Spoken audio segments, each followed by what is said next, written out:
네, 여러분 반갑습니다. 누가복음 두 번째 강의 시간입니다. 첫 번째 강의는 누가복음에 대한 간략한 개관을 했고요. 그리고 세례 요한의 탄생과 사역에 대한 말씀을 드렸습니다. 오늘 두 번째 강의의 내용은 누가복음 1장 26절에서 56절 그리고 2장 전체에 기록되어 있는 내용들입니다. 예수님의 탄생에 관한 말씀을 오늘 여러분과 함께 나누려고 합니다. 마태복음 1장 1절은 아브라함과 다윗의 자손으로서의 그리스도 예수에 대해서 이제 얘기를 하면서 구약 성경과 신약 성경을 그 마태복음 1장 1절이 연결을 해줍니다. 그러니까 마태는 사실 아브라함과 다윗의 자손으로서의 그리스도 예수란 뜻은 뭐냐면 메시아가 이 땅에 그냥 어느 날 갑자기 탄생하는 게 아니라 하나님께서 메시아가 오시기까지 수많은 세대에 걸쳐서 또 많은 하나님의 종들에게 다양하게 당신의 계획을 나타내 주셨고, 그리고 이제 말씀과 예언과 계획의 결과로서 성취로서 예수님이 이 땅에 오셨다는 것을 의미합니다. 그래서 사실은 메시아로서 예수 그리스도가 이 땅에 오신 것에 관해서 저는 늘 어떤 생각을 갖냐면 예수님이 이 땅에 한 사람으로 오시기까지 하나님이 얼마나 열심히 일하셨는지, 하나님의 성실하심이 어떤 건지 사실 자주 그것을 좀 생각하게 되고 그럴 때마다 하나님을 경외하게 되고 하나님을 또 좋아하게 됩니다. 우리가 참, 뭔데, 우리 같은 사람이 뭐가 이렇게 하나님, 천지만물을 창조하신 그 하나님의 입장에서 우리의 가치라고 하는 것은 어떻게 보면은 참 보잘것없는데, 언제든지 원하시면은 모든 걸 다 없애고 다시 시작할 수 있는 하나님인데, 그리고 전지전능하셔서 오늘이라도 뚝딱 뭔가 하실 수 있는 하나님이신데도 불구하고, 메시아가 이 땅에 오시기까지 하나님이 일하신 것들을 하나씩 살펴보면 하나님의 성실이라는 게 이런 거구나. 하나님의 열심이라는 것이 이런 거구나. 하나님이 나 같은 사람 구원하시기 위한 그분의 불타는 사랑이라는 것이 이런 거로구나. 이렇게 늘 감탄하면서 하나님을 생각하게 됩니다. 첫 번째는 메시아에 대한 언약 성취 부분에 대해서 잠깐 좀 같이 이야기를 할게요. 메시아 언약의 성취에 대한 것입니다. 첫 번째는 원시복음에 대한 것입니다.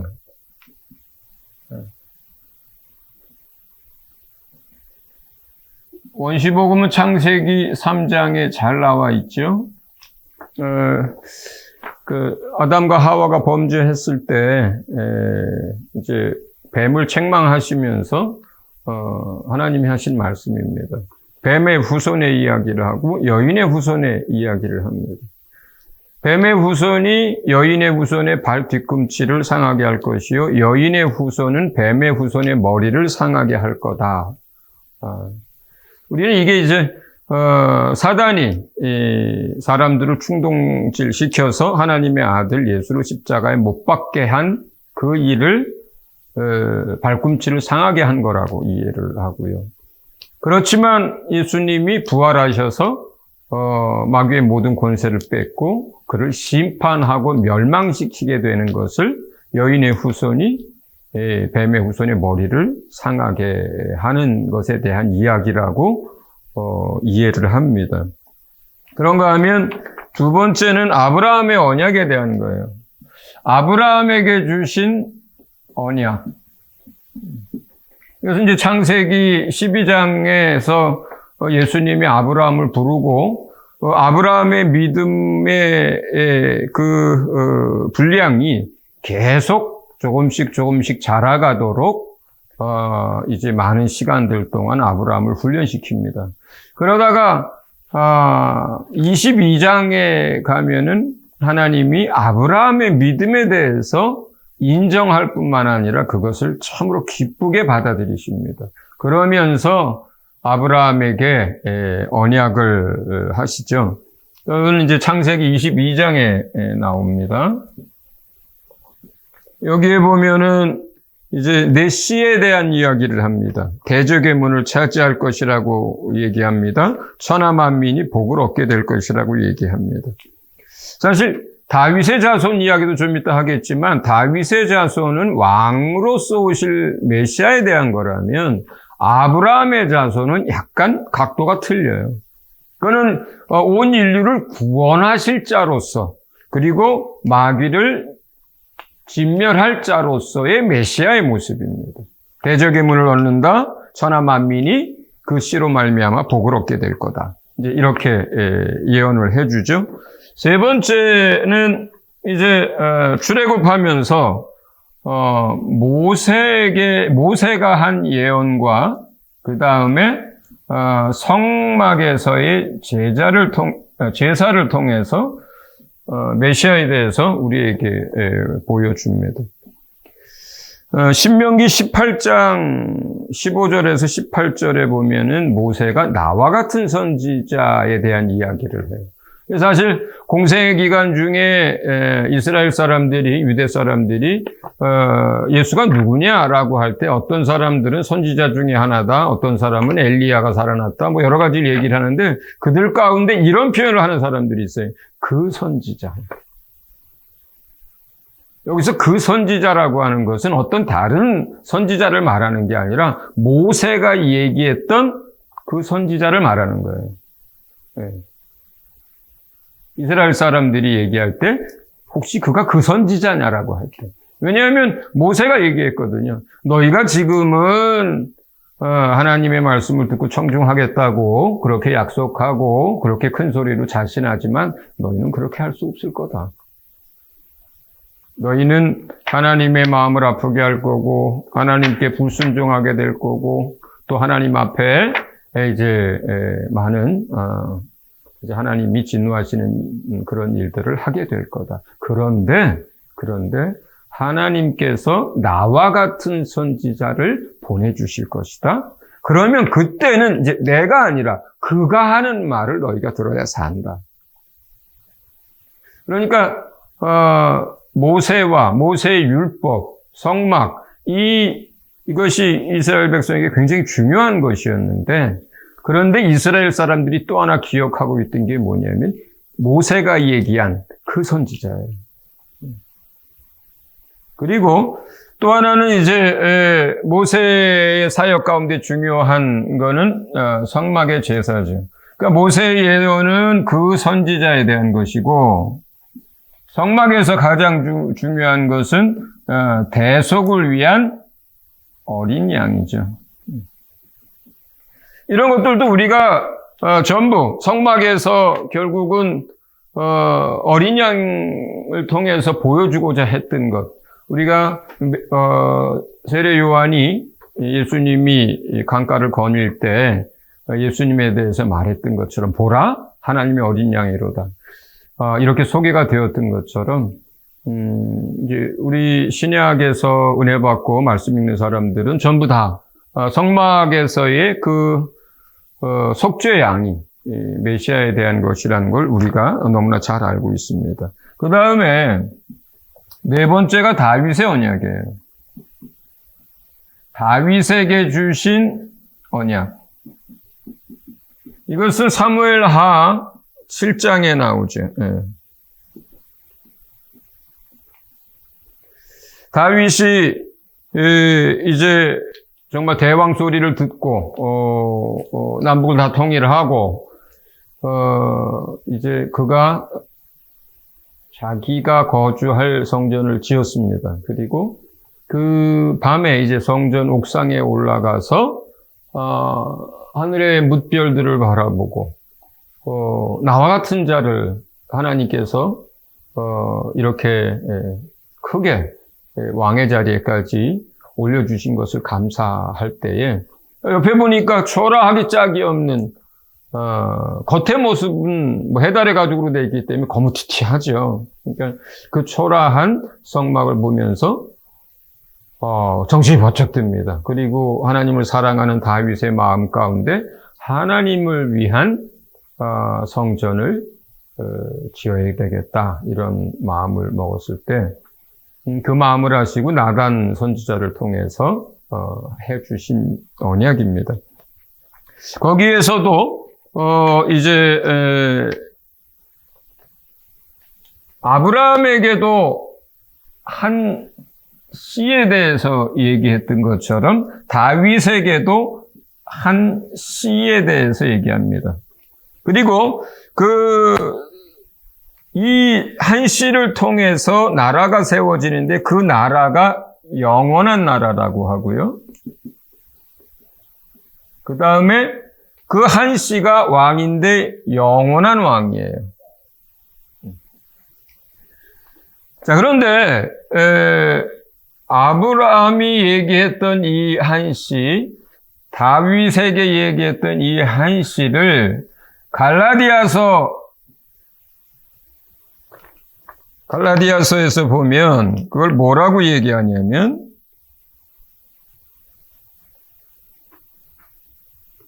3장 16절입니다. 갈라디아서 3장 16절. 갈라디아서 3장 16절은 아브라함에게 자손, 또 아브라함의 자손, 다윗의 자손이라 할 때에 그 자손을 여러 사람을 지칭한 것이 아니라 한 사람에 관한 거였다. 곧 그리스도 예수에 관한 것이다. 이렇게 갈라디아서는 설명을 해주고 있습니다.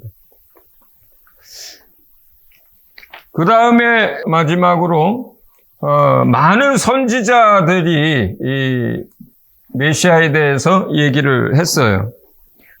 뭐 시편 22편에는 그리스도의 고난에 관한 얘기도 나오고, 이사야서 7장에는 처녀 잉태에 대한 얘기도 나오고, 이사야서 53장에는 그리스도의 대속에 대한 이야기도 나오고, 뭐 예레미야, 다니엘, 에스겔 할 거 없이 구약의 선지자들 대부분은 메시아에 대한 예언을 해왔습니다.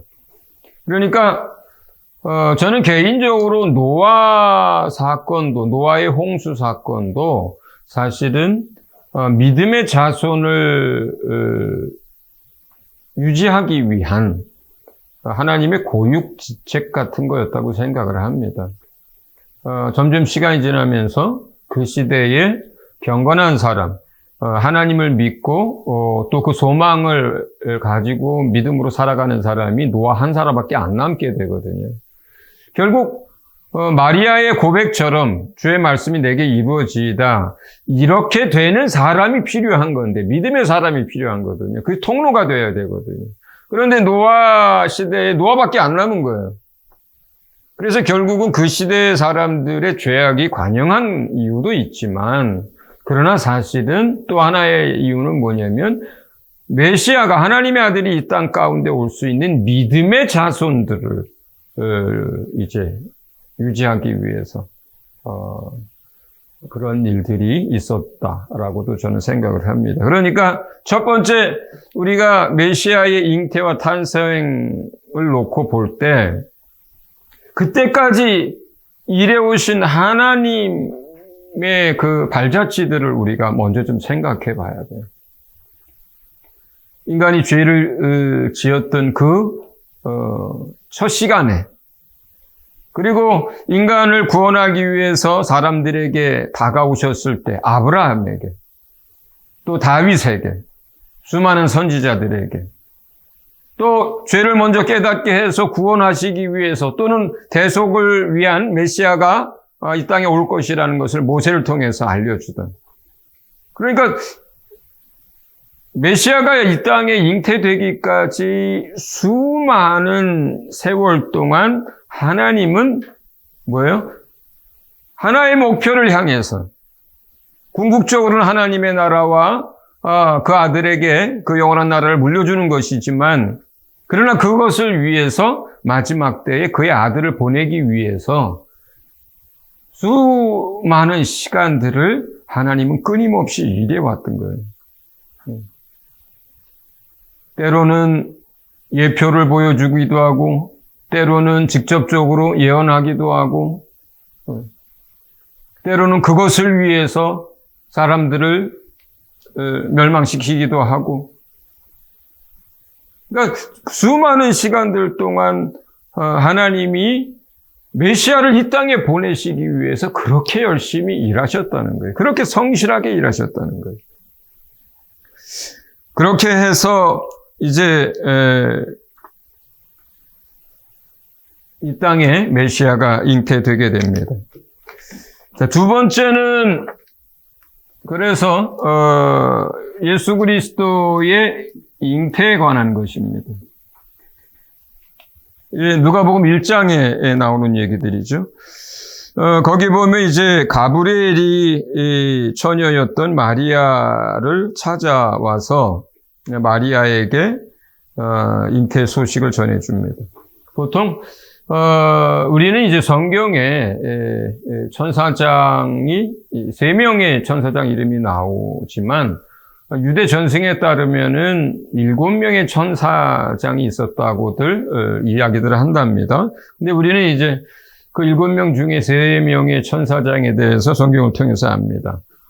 소식을 전하고 말씀을 전하고 하는 가브리엘이 또 그 천사장 중에 하나고, 또 두 번째는 하나님의 군대 장관이라고 할 수 있는 미카엘이 있고, 그 다음에 하나님을 찬양하는 일을 맡았던 루시엘이 있었는데, 여러분이 아시는 것처럼 루시엘은 하나님과 같이 되려고 하면서 타락하고 쫓겨나게 돼서 지금 우리가 마귀 또는 사단이라고 부르는 자가 되었습니다.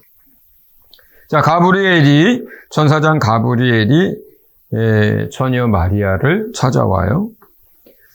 그런데 그 마리아는 그 당시 나사렛에 살고 있던 요셉과 정혼한 관계였습니다. 그리고 요셉은 다윗의 혈통이었고요. 우리가 참 하나님의 완전하심을 이제 그분의 잉태와 관련돼서 자주 보게 되는데, 정혼 문화라고 하는 것이 독특하죠. 우리 한국에는 약혼이라고 하는 게 있는데, 약혼하고는 전혀 다릅니다. 약혼은 앞으로 결혼을 하겠다는 약속이지만, 정혼은 약속이 아니라 법적으로 이미 부부가 됩니다. 약속하는 것과는 차원이 다르죠.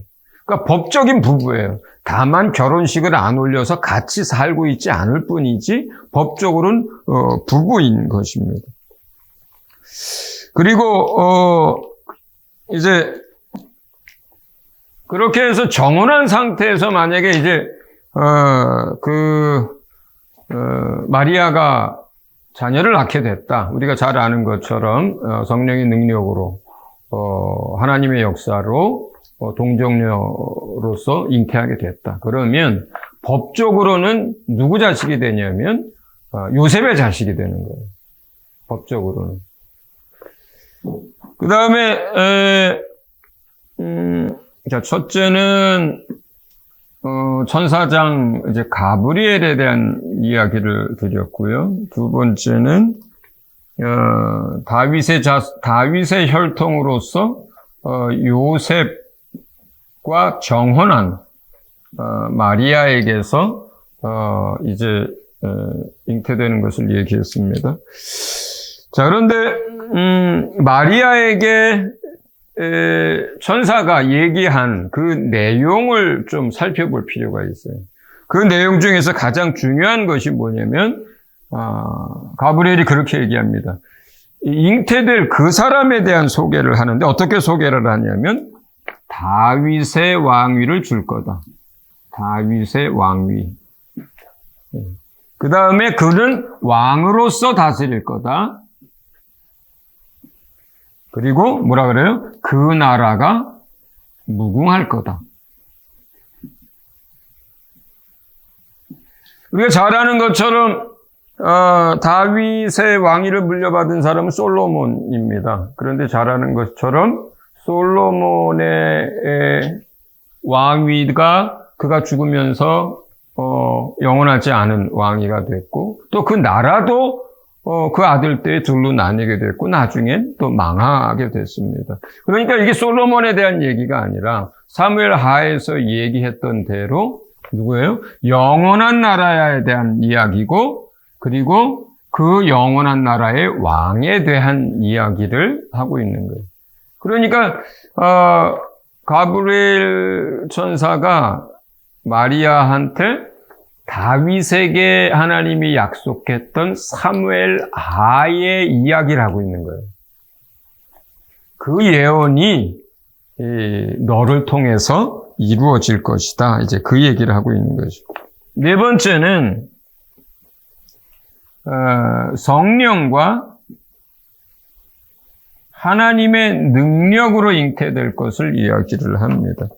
그러면서 성령과 하나님의 능력으로 잉태되는데 그 나실자를 어떻게 소개하냐면 하나님의 아들이라 일컬어질 것이다. 이렇게 얘기를 해요. 그러니까 지금 다윗의 자손에게서도 표현이 안 됐던 내용입니다. 또 아브라함의 자손에게서도 표현이 안 됐던 이야기입니다. 근데 이사야서에서는 기묘자며 또 하나님의 아들이 있고 하나님으로 이렇게 표시가 됐던 그 예언에 대한 사실은 또 다른 표현이에요. 그러니까 지금 마리아에게 너에게 잉태가 돼서 나실 분이 누구냐에 대해서 설명할 때 다윗의 자손으로서 영원한 나라의 왕이며 그는 하나님의 아들이다 라고 이제 설명을 해준 거죠. 다섯 번째는 동정녀 탕생이에요. 왜 동정녀를 통해서만 그리스도가 오셔야 하나? 사실은 예수 그리스도의 성령에 의한 잉태 중에서도 굉장히 중요한 내용 중에 하나입니다.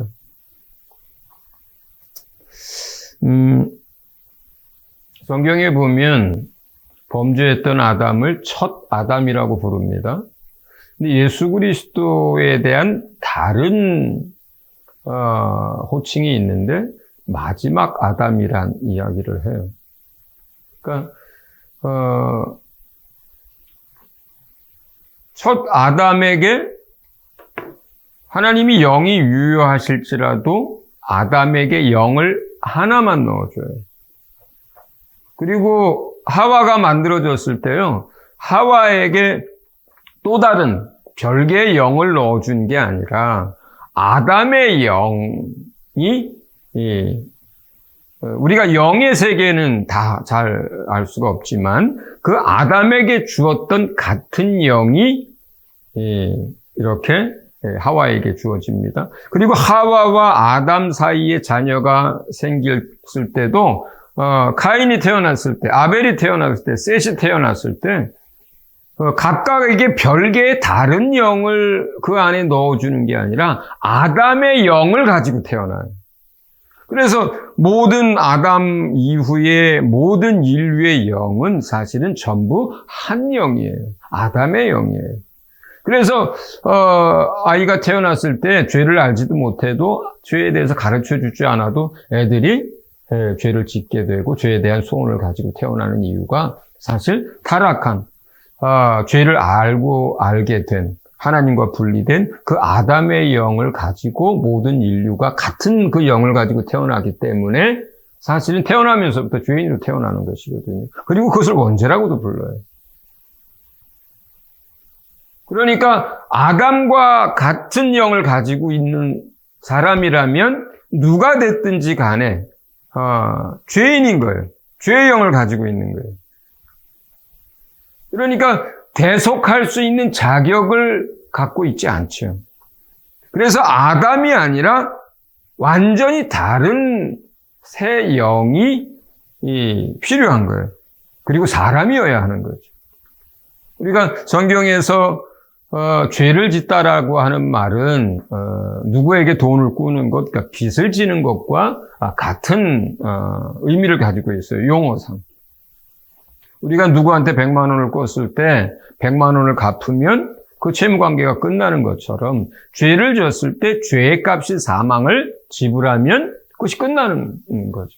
그래서 죄를 짓는다는 말 또는 빚을 진다는 말이 이제 원어적으로 같아요. 그러면 아담의 영 그리고 그 안에 있는 온 인류 다 같은 영이니까 한 영이니까 이 영의 대속을 위해서는 이 사람의 대속을 위해서는 영도 아담의 영이 아닌 다른 영이 필요하고 같은 값어치를 갚아야 하니까 완전한 사람의 모습이어야 하는 거예요. 그러니까 만약에 정혼한 요셉과 사이에서 누가 태어난다면 그 사람은 인류를 위해서 대속할 수 있는 자격을 갖고 있지 않죠. 왜냐하면 아담의 영을 가지고 태어나니까. 태어나면서부터 죄인이니까. 그래서 약속을 따라오기 위해서 정혼한 관계지만 그러나 요셉을 통해서가 아니라 처녀의 몸을 통해서 잉태가 돼야만 해요. 남자를 알지 못하는 여자여야 하고 그 상태에서 잉태가 되어야 해요. 그러니까 처녀인데 남자를 알지 못하는데 남자와의 관계도 없이 잉태가 되어야 한다는 거예요. 그리고 그 잉태되어져서 메시아가 나오려면 그는 아담의 영이 아닌 새로운 영이어야 하고 그래서 동정녀 탄생은 어떤 걸 만들어내기 위한 신화적인 이야기가 아니라 동정녀 탄생이어야만 메시아의 역할을 할 수 있는 거예요. 동정녀를 통해서 남자를 알지 못하는 상태에서 오지 않으면 그건 전부 다 아담 안에 있는 누군가이거든요. 그래서 예수님을 마지막 아담이라고 부릅니다. 아담이라고 하는 말 자체가 사람이란 뜻도 있고 영을 가진 사람이라는 뜻이거든요. 그러니까 또 다른 영을 가진 그러나 세 번째, 네 번째가 있지 않은 마지막 첫 아담이 있고 두 번째 아담인데 그게 마지막 아담이에요. 그래서 그 마지막 아담이 이 땅에서 태어날 때 성령의 능력 그리고 하나님의 역사에 의해서 처녀에게 잉태가 되어지는 것이고 그래서 우리는 요한복음에서 말씀이신 하나님이 잉태되어져서 여인의 몸에 잉태되어져서 완전한 사람으로 이 땅 가운데 오시게 됐다라고 설명을 하는 것입니다.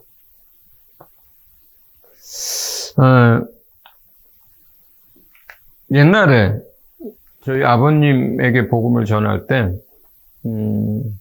아버님이 다른 이야기들은 뭐 그런가 보다 하는데 제가 어떤 얘기를 했을 때 이렇게 막 실소를 하시면서 웃으셨던 적이 있어요. 근데 그걸 저한테 처음 들은 얘기가 아니라 아버님이 젊었을 때 복음 전하는 사람들한테 그 얘기를 들으셨던 거예요. 근데 아들한테 이제 그의 같은 얘기를 들었던 거죠. 무슨 얘기였냐면 마리아라고 하는 처녀의 몸에 하나님의 능력과 성령의 역사에 의해서 우리 예수 그리스도가 사람으로 오시게 됐다라고 하는 동정녀 처녀를 통해서 잉태되었다는 얘기를 했을 때 우리 아버님은 그것에 대해서 막 비웃듯이 웃으시더라고요. 그러니까 세상 사람들에게는 이런 얘기가 어떻게 들리겠어요? 뭐 알에서 태어나는 이야기, 그죠? 또 무슨 뭐 어떤 신화적인 무슨 바위에서 뭐 이런 느낌인 거예요, 세상 사람들에게. 그러니까 사실 우리가 주의 일을 하고 복음을 전할 때 사실은 그래서 처녀의 몸에 동정녀에 태어나야만 하는 그 필연적인 이유에 대해서 설명을 해줘야만 하는 거죠. 그래야 사람들이 이것을 신화로 받아들이지 않아요. 그래야만 우리의 죄를 대속할 수 있겠구나 라고 그렇게 이해가 되는 것입니다. 이제 마지막으로 예수 그리스도 잉태와 관련돼서는 마리아의 고백에 대한 부분들입니다. 마리아가 이런 모든 얘기를 다 듣고 말씀대로 이루어지다 했던 그 이야기는 아마 여러분들이 설교로도 많이 들었고 교회에서 또 이런 이야기 몇 번씩 다 들었을 거라고 생각을 합니다. 마리아의 믿음이 얼마나 훌륭한가에 대해서는 여러분들이 이미 새신자들이 아니기 때문에 알 거라서 제가 그거에 대해서는 이 자리에서 부연하지는 않겠습니다. 그런데 제가 하고 싶은 얘기는 뭐냐면 믿음의 사람을 통해서 하나님의 계획과 말씀은 성취되고 믿음의 사람들을 통해서 하나님이 일하신다는 얘기를 하고 싶어요. 네. 믿음이 없으면 하나님의 능력이 아무리 전능하실지라도 하나님 일하지 않습니다. 대표적인 예가 예수님이 사역 시작하고 나서 얼마 안 있어서 자신이 자라난 나사렛으로 갔을 때의 이야기예요. 그 동네 사람들이 예수님이 앞서서 행한, 예루살렘에서 행한 일, 가나에서 행한 일, 이런 것들을 다 들었음에도 불구하고 나사렛에 갔을 때 그 나사렛 사람들이 예수님을 믿질 않았어요. 그런데 예수님은 그걸 기이하게 여겼다 그래요. 저들이 믿지 않음을 기이하게 여기시더래요. 사실 그들로서는 어떻게 보면은 이 인간적인 생각으로 생각해 보면 나사렛 사람들이 예수님을 믿는 게 더 신기한 거예요. 우리 생각에. 왜냐하면 코 올리게로 자랄 때부터 또 엄마에게 젖 물려서 먹을 때부터 아장아장 걸을 때부터 그걸 다 봤단 말이에요. 식구로 자랐고 또 처남이고 또는 무슨 형이고 다 그렇단 말이에요. 사촌이고 그렇단 말이에요. 그런데 갑자기 그렇게 살던 사람을 하나님의 아들 그리스도로 믿음을 갖는다는 건 사실 더 어려운 얘기죠. 상식적으로 볼 때. 그런데 하나님의 아들이신 예수님은 그걸 그렇게 인간의 생각 속에서의 상식적이라고 생각하지 않고 반대로 생각하셨어요. 기이하게 생각을 하셨어요. 그리고 뭐라 말씀이 기록되어 있냐면 그들이 믿지 않으므로 그곳에서 더 이상 몇 명의 소수의 사람만 고치고 능력을 행하실 수 없었단 표현을 해요. 전능하신 하나님이 하실 수 없었단 표현을 해요. 그거는 고칠 수 없어서, 고칠 능력이 없어서 못 고쳤다는 뜻이 아니라 하나님이 우리 인류 가운데서, 사람들 가운데서 일하시는 당신의 기준, 당신의 방식, 당신의 원칙 때문이에요. 원칙을 그렇게 정하신 거예요. 능력이 없어서 못 고친 게 아니라 원칙에 안 맞기 때문에 못 고친 거예요. 안 고친 거죠. 그 나사렛에 많은 사람들이 아팠어요. 그 사람들도 치료가 필요했었습니다. 그런데 그들은 인간적인 생각을 가지고 있었기 때문에 예수님이 그 전에 놀라운 일들을 행한 걸 들었음에도 불구하고 신기하게는 생각했지만 메시아로 하나님의 아들로 받아들일 수는 없었던 거죠. 그러니까 예수님 입장에서는 또 하나님의 아들 입장에서는 또 하나님 입장에서는 거기에 아무리 많은 아픈 사람들이 있고 또 고칠 능력이 하나님에게 있다 할지라도 하나님은 정하신 법칙이 있는 거예요. 믿음이 있는 사람들을 통해서 말씀이 성취되게 하겠다는 것이 하나님의 원칙이에요. 하나님의 원칙이에요. 우리는 이제부터 누가복음을 쭉 배워나가면서 또 신약 성경을 또 배워나가면서 이 원칙 안에서 일하시는 하나님의 모습을 뚜렷하게 보게 됩니다. 그리고 저와 여러분이 이제 하나님의 사람들입니다. 또 하나님의 나라를 위해서 일할 사람들입니다. 그렇다면 우리가 하나님이 나를 통해서 일하기를 소원하고 그런 인생이 되고 싶다면 제일 중요한 게 뭐겠어요? 믿음의 문제예요. 믿음의 문제예요. 내가 원한다고 해서 하나님이 일하시느냐? 그렇지 않습니다. 내가 부족하다고 해서 하나님이 일 못하시느냐? 그렇지 않습니다. 네.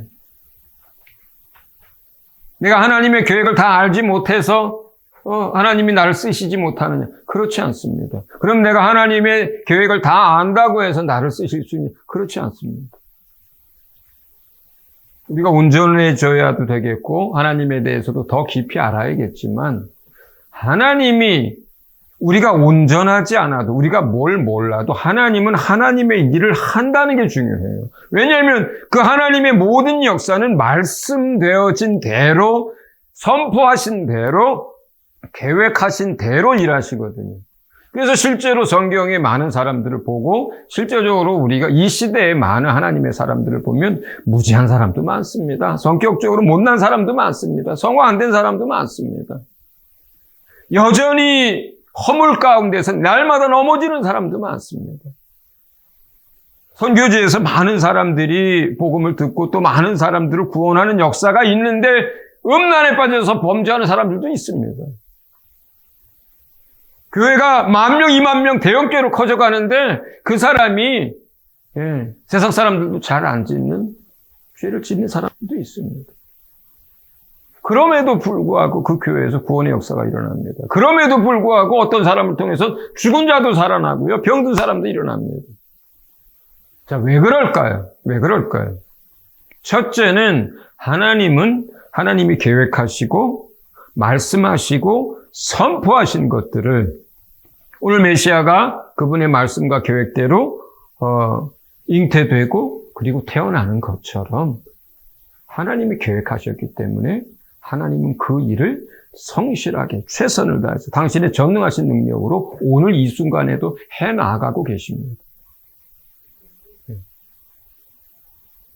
그런데 정말 온전한 사람들이라면 참 좋겠죠. 그러나 그렇지 않더라도 누구를 통해서 일하느냐? 믿음이 있는 사람을 통해서 일합니다. 그러므로 우리가 하나님의 일꾼으로서 하나님께 쓰임받기 위해서 필요한 것이 믿음입니다. 그래서 끊임없이 우리가 주여 나의 믿음을 도와주시옵소서라고 그 회당장이 주님 앞에 믿음을 도와달라고 요청했던 것처럼 우리가 계속해서 주여 우리에게 믿음을 주십시오. 우리의 믿음을 도와주십시오. 나를 통해서 주님 일하십시오. 이렇게 우리 자신을 내어드리는 게 필요합니다.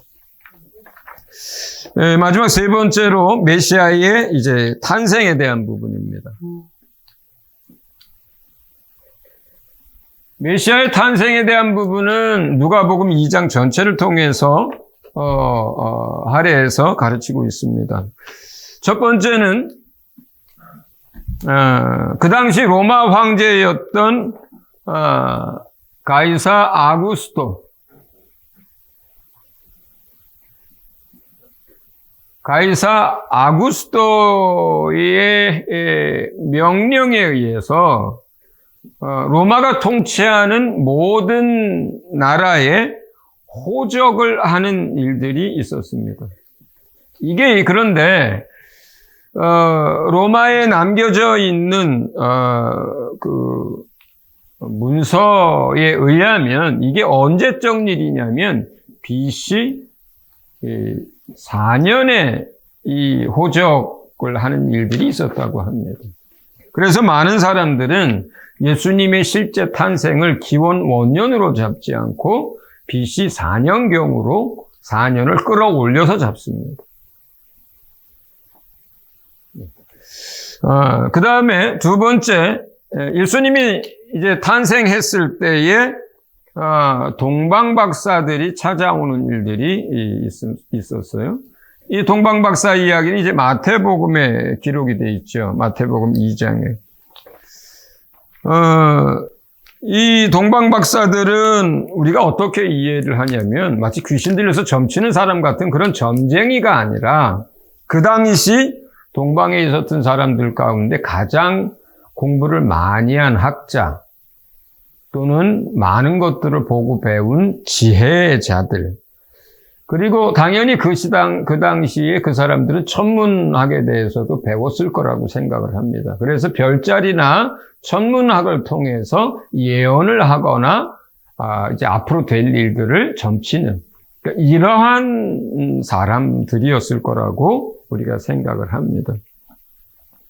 근데 이 사람들이 이제 예수님을 찾아오게 되는데, 그들이 이제 동방에서 평소에 보지 못했던 큰 별을 보게 된단 말이에요. 그런데 동방 박사들이 그 별을 보고 별이 이끄는 대로 오다 보니까 어디까지 오게 됐냐면 이제 예루살렘까지 오게 됐어요. 근데 이 사람들이 예루살렘에 와서 제일 먼저 누구를 물어봐요? 왕으로 나실 이에 대해서 물어봅니다. 그리고 이 사람들은 그 동방에서 출발할 때 이미 뭘 가지고 와요? 왕에게 드릴 예물을 가지고. 어떻게 그럴 수 있었을까? 그 동방 박사들이 자신들 고향에서 큰 별을 봤는데 그 별을 보면서 왜 왕이 나실 거라고 생각을 하고 그 나실 왕에게 드릴 예물을 준비했을까? 저는 그것을 이렇게 이해를 합니다. 그 큰 별을 다윗의 별이라고도 우리는 이제 나중에 얘기들을 하지만, 이 지혜자들, 또 이 많은 걸 배우고 학문이 높았던 이 사람들은 무엇에 관한 얘기를 알고 있었을 거라고 저는 생각을 하냐면, 다윗에게 하나님이 예언한 그 예언의 내용에 대해서 들었을 거라고 저는 이해해요. 왜냐하면 다윗이 조그만 나라의 왕이 아니었고요. 그 당시에는 가장 큰 나라였어요. 다윗이 살아있을 당시에는. 그래서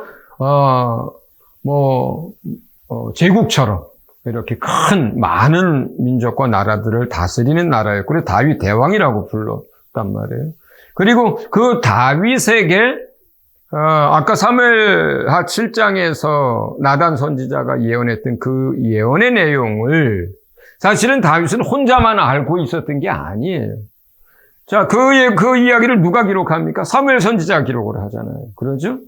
선지자들에게도 알려져 있었고 그 시대의 많은 사람들에게 그 이야기를 다윗이 했을 거란 말이에요. 또 선지자가 나단이 또 그런 얘기들을 했을 거라고요.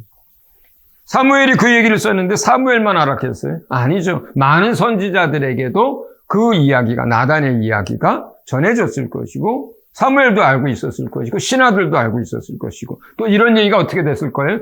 기록됐을 거란 말이에요. 그러니까 이 동방에서 공부 많이 했던 이 사람들은요, 공부하면서 또 이 다윗 시대의 이야기를 전해 들으면서 알고 있었던 거예요. 뭐요?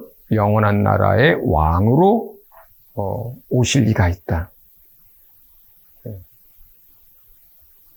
그런데 어느 날 이 사람들이 큰 별을 본 거예요. 그러면서 이들은 뭘 기억한 거예요? 뭐가 생각난 거예요? 그 다윗에게 했던 왕에 대한 예언이 생각이 났던 거예요. 그걸 그렇게 해석한 거죠. 이 사람들이.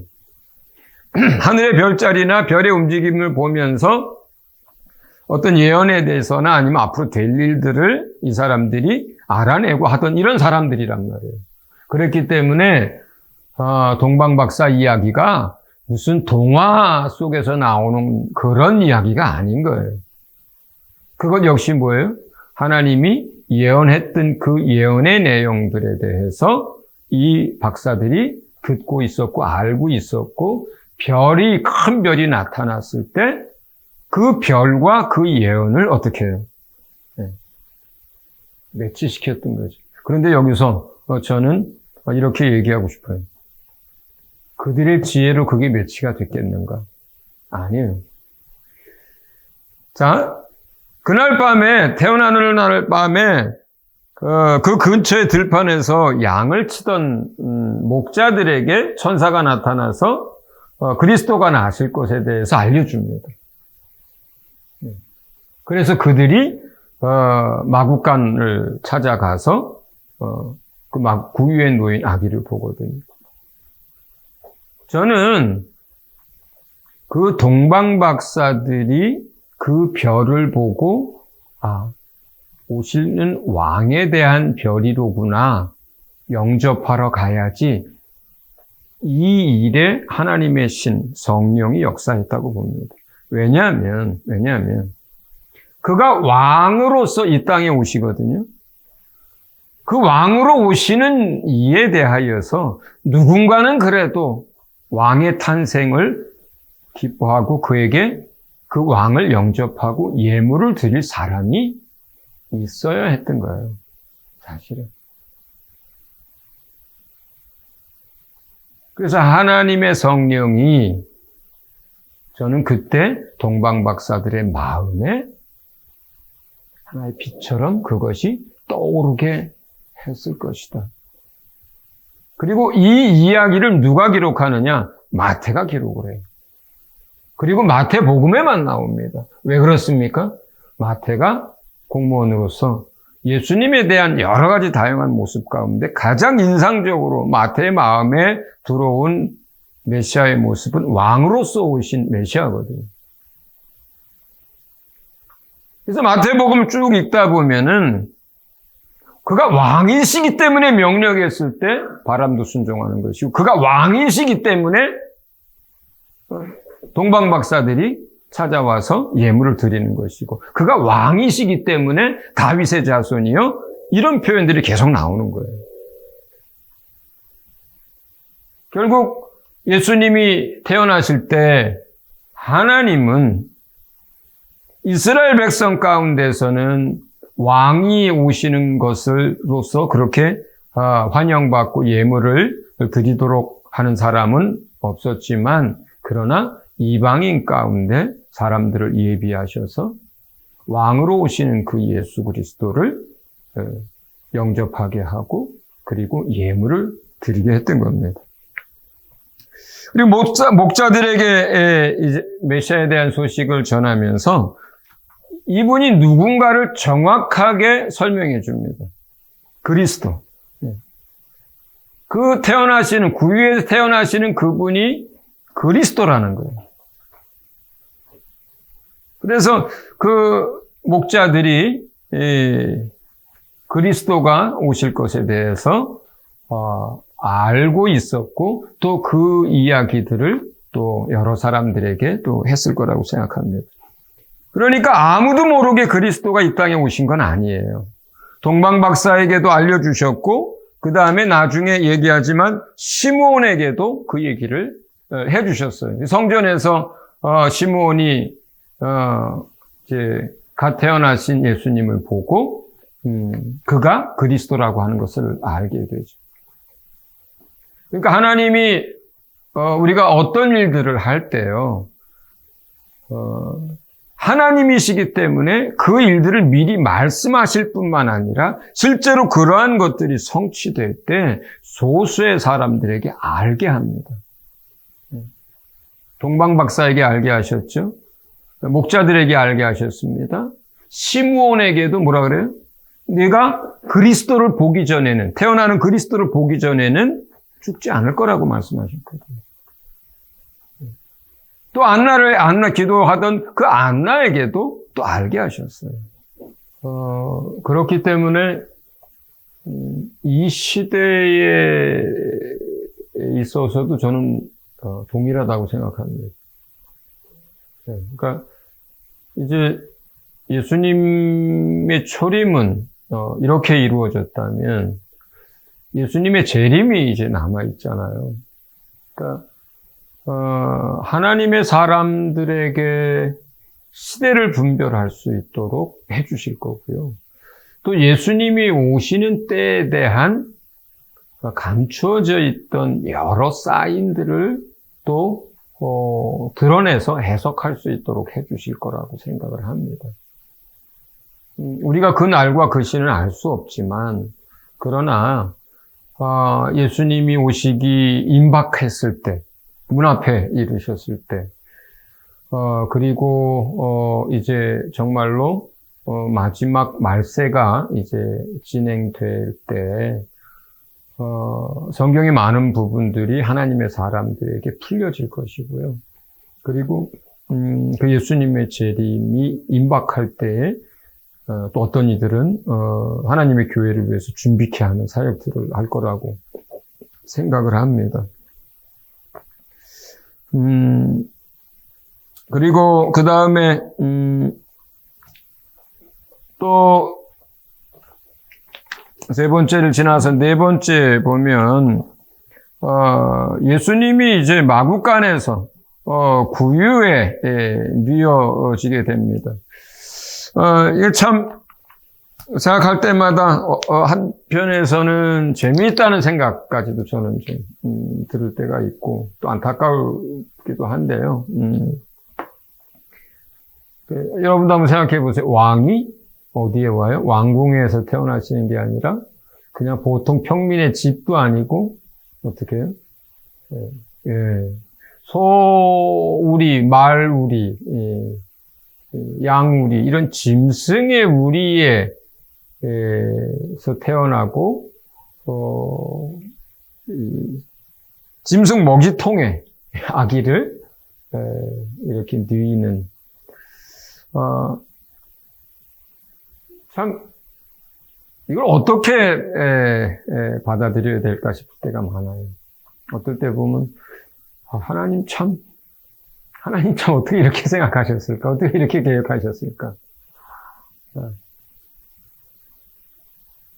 혹가다 길거리에서 애를 낳기도 하고 또 뭐 혹가다 전쟁 중에 뭐 이렇게 뭐 아이가 태어나기도 하지만 그 시대에 만왕의 왕이 가장 높은 곳에 계셨던 분이 어디로 오시는 것에 대한 비유인가요? 이게 가장 낮은 곳으로 오는 것에 대한 이야기를 이렇게 표현하신 거예요. 저는 이것과 맞물려서 제일 또 우스꽝스러운 것 중에 하나가 뭐냐면 그가 나중에 예루살렘 성에 이제 왕으로서 입성하실 때 마지막으로 이제 그가 고난당하고 죽임당하기 전에 3년의 공생애를 마치고 왕이 자기의 성에 입성하는 걸 말하는 거거든요. 그때 이제 많은 사람들이 호산나 다윗의 자손이요 이렇게 외치고 막 찬양한단 말이에요. 호산나 다윗의 자손이요가 뭐예요? 이게 왕이요 이런 말인 말이에요. 왕을 영접하는 이야기예요. 그게 다윗의 자손 자체가 영원한 나라의 왕을 의미하는 거거든요. 그러니까 지금 거기에 수많은 사람들이 누구를 어떻게 영접하는 거예요? 예수를 사실은 왕으로 영접하는 거예요. 그런데 우스꽝스러운 게 하나 있지. 나귀를 타고 가는 건데 나귀도 아니고 나귀 새끼예요. 그런데 구약에 이 나귀를 타고 들어가는 거에 대해서 예언이 되어 있단 말이에요. 그러면서 그 이유가 설명이 되어 있어요. 그는 겸손하여서 이렇게 되어 있어요. 겸손하여서. 왕이 멋지게 백마를 타고 들어가는 게 아니라 나귀를 태운 이유, 누가 태웠어요? 그렇게. 하나님이 그렇게 계획하셨어요. 그리고 미리 그걸 선지자를 통해서 말씀하셨단 말이에요. 얘 새끼를 타고 자기의 성에 들어갈 것인데, 그런데 뭐예요? 왜 그렇게 하느냐면 그가 겸손하기 때문이다. 그것과 맞물려서 저는 이 구유에 또 마구간에 태어나는 것이 어떤 의미를 갖는 거냐. 그 높은 곳에서 어디로 오는 거예요? 가장 낮고 낮은 곳으로 오는 것에 대한 하나님의 계획과 뜻을 마구간으로 표현하는 거예요. 하나님 입장에서. 근데 지금 그분이 어디서 오시는 거예요? 옆에 나사렛 동네에서 온 거예요? 아니죠. 하나님 나라에서 오는 거거든요. 하늘에서 오는 거거든요. 가장 높은 곳에서, 가장 영광스러운 곳에서, 만유의 주여 만왕의 왕이요 만물을 지으신 자리에서 그가 모든 것을 빌립보서 2장에서 얘기하신 것처럼 모든 것을 다 내려놓고 이 땅에 오시는데 낮아지시는데 다 비우고 낮아지는데 어디까지? 왕궁? 아니요. 귀족의 집 아니요? 가난한 평민의 집 아니요? 짐승을 미우고 짐승이 태어나는 그 마구간까지 낮추신 거예요. 누가? 첫째는 아버지 하나님이 그 아들을 이렇게 낮추셨고요. 아버지 계획이었기 때문에 그렇습니다. 둘째, 그 계획대로 스스로 순종하여 거기까지 낮아지신 예수님이에요. 그러니까 예수님은 죽을 때도 죽기까지 순종했지만, 그러나 그 처음, 그 영광의 자리에서 전능하신 하나님이 처음 이 땅에 오실 때에도 그 낮아지게 하시고 하는 그 아버지의 계획에 그때도 그렇게 깨끗하게 순종하셨던 거예요. 그런 순종하심으로 이 땅에 그렇게 낮아지셨고, 또 마지막은 어땠어요? 그 죽음의 자리에 순종하심으로 자기를 내어줬던 거죠. 그게 예수님이에요. 우리가 한번 생각해 보게 봅니다. 우리가 하나님 앞에 어떤 모습이어야 할까? 우리는 각각 타고난 성정도 다르고 달란트도 다르고 능력도 다릅니다. 그러나 하나님이 우리에게 가장 원하는 것, 아까 마리아의 이야기를 하면서 첫 번째 믿음에 관한 얘기를 했습니다. 저는 오늘 이 이야기를 탄생과 관련돼서 얘기하면서 두 번째로 무엇에 대해서 이야기하고 싶으냐면 예수 그리스도의 순종을 본받는 것에 대해서 사실 여기서 얘기하고 싶어요. 마지막 우리가 죽음의 자리에 순종하시는 이야기는 많이 들었지만, 그러나 마구간에 내려올 때 예수님 그 시작부터 순종에 의한 것이었어요. 모든 것이. 순종으로 시작하셔서 순종으로 끝나셨던 거예요. 그렇기 때문에 우리가 뭘 얼마나 하느냐의 문제가 아니라 주님이 말씀하실 때 순종하는 것이, 그게 하나님이 우리를 기뻐하시고 또 우리를 들어 쓰시는 하나님의 뜻인 줄로 저는 믿습니다. 또 하나는 다섯 번째, 시므온이 한 이야기에 대해서 여러분에게 좀 말씀을 하고 싶어요. 시므온이 마리아에게 성전에서 이제 어떤 얘기를 하냐면, 칼이 내 마음을 찌르듯 하리라, 이런 얘기를 해요. 네, 시므온이 한 이야기.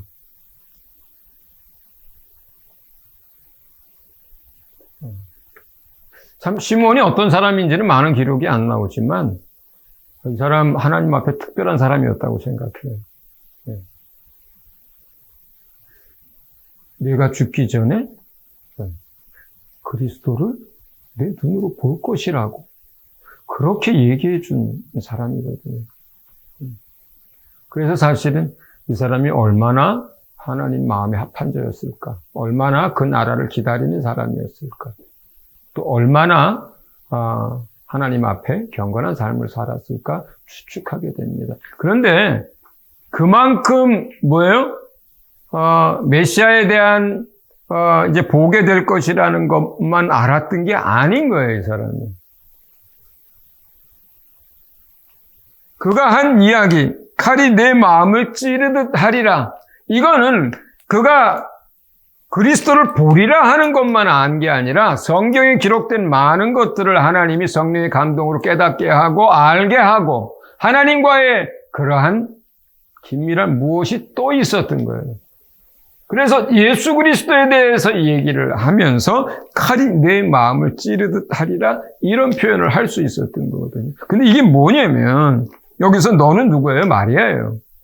이게 무슨 얘기냐면, 그러면서 시므온이 그 이유를 설명하는데, 이는 여러 사람의 마음의 생각을 드러내실 것이기 때문이다, 이렇게 표현합니다.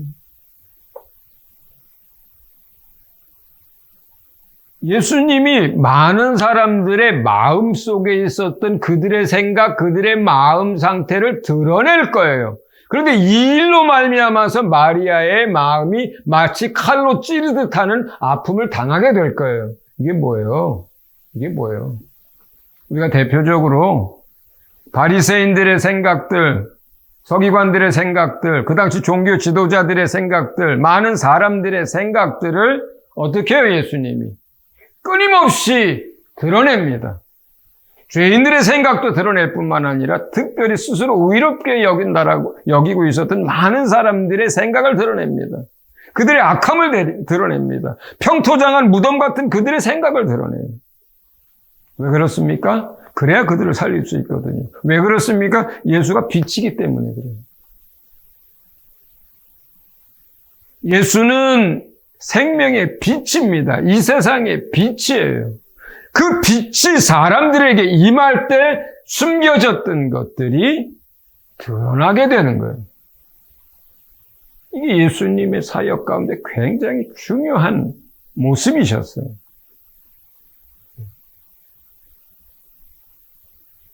이렇게 사람들 안에 있었던 썩은 것과 부패된 것과 믿음이 없는 것과 자기밖에 모르는 것과 하나님을 향한 마음이 없는 것과 사랑이 없는 것들과 스스로조차도 그것을 깨닫지 못하고 있었던 사람들, 착각하고 있었던 사람들, 세상 사람들이 그들을 바라보면서 다 대단하게 여기고 존경하고 굽신거렸던 그 사람들, 결국은 그들의 생각과 그들 안에 있는 것들을 드러내면서 어떤 일을 당합니까? 예수님이 배척을 당하고 모함을 당하고 그리고 어떻게 돼요? 결국은 그들에 의해서 죽임을 당하게 되는 거거든요. 이 얘기를 하는 거예요, 지금 시몬이. 이 얘기를 하는 거예요. 결국 예수님은 이렇게 가장 낮고 낮은 곳에 오셔서 태어났을 뿐만 아니라 결국은 사람들의 마음과 생각 속에 있는 어두운 것들을 드러내시면서 빛으로 그들에게 다가가시면서 어떤 이는 살리고 또 어떤 사람들은 그 빛에 거하는 걸 원치 않는 사람들로 말미암아 이제 죽임을 당하게 되는 거죠. 마지막으로 6번째, 2장 끝절에는 뭐라고 기록이 되어 있냐면 지혜와 키가 자라가며 하나님과 사람에게 더욱 사랑스러워 가시더라. 자, 여기서 지혜가 자라고 키가 자라고 이런 얘기를 해요.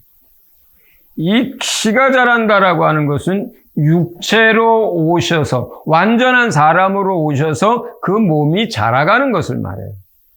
지혜가 자란다는 것은 뭐냐면 사실은 그가 자기 자신에 대하여 조금씩 자각해가는 과정을 말해요. 12살쯤 됐을 때는 이미 뭐예요? 자기 자신이 누군지에 대해서 자각하고 계셨던 거예요. 성전에 계실 때 여기가 내 아버지의 집이라고 하는 그 이야기들을 하고 그 당시 학자들한테 여러 가지 지혜로운 이야기들을 함께 나눌 때 벌써 12살 정도 됐을 때는 자기 자신에 대한 굉장히 많은 자각이 있었던 거죠. 근데 예수님이 자기가 누군지를 자각해 간다. 이런 것들은 사실은 뭐예요? 자기 자신 안에 있는 신성에 관한 영역들이 채워져 가는 것이에요. 사실은. 그러나 그가 완전한 사람으로 오셨다는 또 다른 증거이기도 돼요. 이게. 자, 그러니까 우리가 생각할 때 예수님이 태어나자마자 하나님의 아들이니까, 하나님이시니까 태어났는데 속으로 다 알고 있어. 태어났는데, 다른 사람들의 이야기도 다 알아듣고, 다른 사람들의 속도 다 꿰뚫고, 또 엄마가 아버지가 무슨 얘기하면은 다 그게 아닌데 속으로 다 그러고 있는 게 아닌 거예요. 어떤 상태예요? 아기의 상태인 거예요. 네. 어린아이로 태어났는데요. 마리아가 젖 물려서 키우고 똥기저귀 갈고 자 그럴 때 예수님이 자기 자신이 누군지 다 알고 있어서 아우 창피하게 똥 쌌네. 이런 게 아닌 거예요. 정말로 100% 뭐예요? 어린아이로 태어난 거예요. 이 얘기는 다른 말로 뭐예요? 완전한 사람으로 오셨다는 거예요. 이 이야기. 그러나 그가 시간이 지나면서 어떻게 된 거예요? 자기 자신에 대해서 자각해 가는 것, 하나님의 신성에, 하나님에 관한 것들이 그 안에 이제 어떻게 돼요? 채워져 가는 것. 이 표현이 지혜가 자라고 이 뜻이고요. 그리고 완전한 사람으로 육체를 입고 왔는데 그 육체가 자라는 것이 키가 자라고 이렇게 표현된 겁니다. 그래서 이 마지막 6번째 지혜와 키가 자라가며 할 때 이 이야기를 통해서 여러분에게 하고 싶은 이야기는 뭐냐면 예수님 우리가 똑같은 완전한 사람으로 이 땅에 오셨고 그 신성의 면에서도 완전한 신성과 완전한 인성을 가지고 있었지만 그가 사역하실 때 완전한 사람으로서의 삶을 사셨다는 것. 오늘 강의는 이제 예수님의 탄생에 관한 부분들을 여기에서 마치도록 하겠습니다. 다음 시간에 또 뵙도록 하겠습니다.